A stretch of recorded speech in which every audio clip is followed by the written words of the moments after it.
J'ai fait un peu de tri dans ma cave. Salut, c'est Madiar.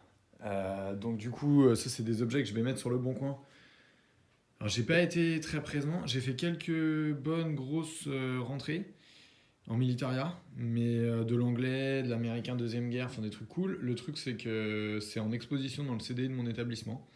Donc du coup pour le moment les objets ils sont dans un lycée, donc du coup là je peux pas trop faire le petit débrief de ce qui est rentré. Par contre, je voulais quand même vous prévenir que je me sépare de trucs de cuisine. Alors voilà, de la théière éléphant, du siphon, de la suspension années 70, de la poterie années 50, de la jolie petite carafe. Tiens, surtout celle-là, là, je vous montre celle-là. Ça, c'est de la vieille, vieille. Ça, c'est joli, de la grosse carafe Ricard années 50-60. Il y a une petite bouteille russe à vodka. C'était soviétique, ça, il y avait l'étiquette en dessous. C'est fabriqué à côté de Moscou, il me semble. Des porte-pailles en Angina, du cendrier, voilà. Là, il y a tout du vintage bistrot. En fait, j'en garde, hein, mais je vais garder que les pichets promo et les trucs qui viennent de mon grand-père. Oui, et puis je vais lourder quelques trucs Première Guerre. Je ferai une annonce séparée. Donc les jumelles, et puis une bouteille anglaise et une gourde allemande de... Bon, on me voit l'acheter l'été dernier. Voilà, c'est 1915, je crois, 1916. Un gros fait-tout, enfin surtout des trucs cuisine. Ouais, alors j'en garde. Là-haut. Voilà, là j'ai gardé les pichets promotionnels.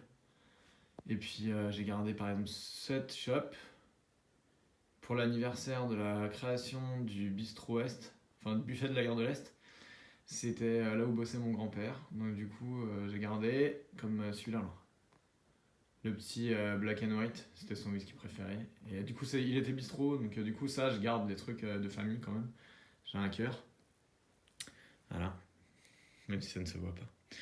Et donc du coup, ouais, je vais lourder tout ça. Alors je vais faire un lot, je mettrai une annonce. Si vous tapez Madiar, vous verrez la petite annonce Le Bon Coin. J'en sais rien, faut que je vois. Ça peut être achetable en lot ou après, moi, je peux négocier de la main à la main, des petits trucs.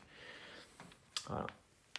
Il y a un peu de... Ouais, je peux montrer un peu. Alors là, ça c'est sympa. Bon, c'est dommage, elle a un éclat. Ça doit se camoufler. Mais ça, c'est une vraie héritière Guillot, cassis de Dijon. C'est pas le meilleur moule celui-là. Enfin bon, c'est quand même ça. Un petit cendrier Ganda Jeans. Le Suze, il est beau là. Puis il a des beaux marquages. Ouais. Puis alors, s'il a ses petits patins, tout complet. Il a une bonne gueule. Il vient du Nord, ça. C'était dans un bistrot dans le nord de la France. Ça, c'est soviétique. Ça, c'est de la vieille shop. Celle-là, je pourrais la vendre en militaria parce que elle vient de la Meuse et elle a la couronne de Bavière là, en dessous. Et c'est une vraie ancienne Spatenbro.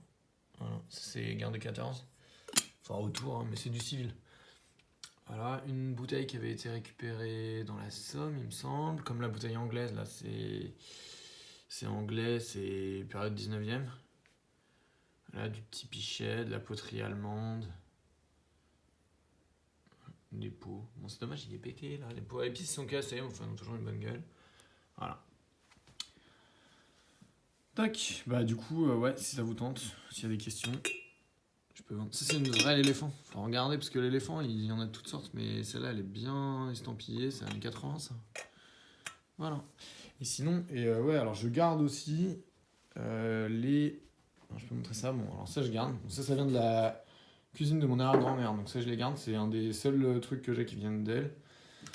Ça, c'était les gamins qui avaient ça pour aller chercher les murs, donc ça va partir chez mes parents, mais je garde. Et puis de la verrerie allemande que je garde. Les petits verres à moutarde. Ceux-là, ils viennent des tranchées en plus. Ça, c'est un pote qui les a récupérés.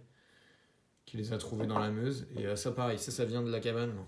Ma cabane en bois dans la Meuse, c'était dans la forêt, au pied d'un arbre. Petite bouteille de bière sud-africaine. Ah, le pigeon. Oh mon dieu. Et un petit verre qui était aussi dans une maison qui avait été incendiée, donc il est tout éclaté, mais enfin il tient. Et du coup, ça c'est Première Guerre mondiale aussi. C'était dans une maison qui avait été brûlée au moment de la retraite allemande. Voilà, au nord de Verdun. Ça, je vais garder. Et puis je vais vous montrer quand même, il y a une autre collecte que je fais. Alors, ça, c'était les tasses Viandox. Là, je les garde toutes. D'ailleurs, j'en cherche toujours des tasses là. Surtout les jaunes et bleus, c'est les préférés de ma compagne. Et j'en cherche tout le temps, parce que finalement, j'en ai donné en fait, du coup, j'en ai plus que 3. Et puis les Tasp Shore, c'est pareil, ils les lourdaient dans le café où bossait mon grand-père, et du coup, ils les avaient récupérés début années 50. Voilà. Donc je pense c'était mieux. Il y a un shaker aussi. Je garde un peu de bistrot parce que c'est un peu l'ADN familial, donc du coup, je peux pas tout lourder. Voilà. Bon, bah écoutez, c'était un petit aperçu de la collecte. Là, il y a 4 ans, je pense, d'achat. Bon, après, il faut voir tout ce que j'ai gardé, donc du coup, c'est pas non plus représentatif de la totalité des achats. Mais là, il y a quand même pas mal. Et sinon, l'autre truc, ouais, bah, je reviens pour une vidéo sur les casques dès que j'ai démonté la petite expo dans le CDI du lycée. Voilà, bah, bonne journée, salut!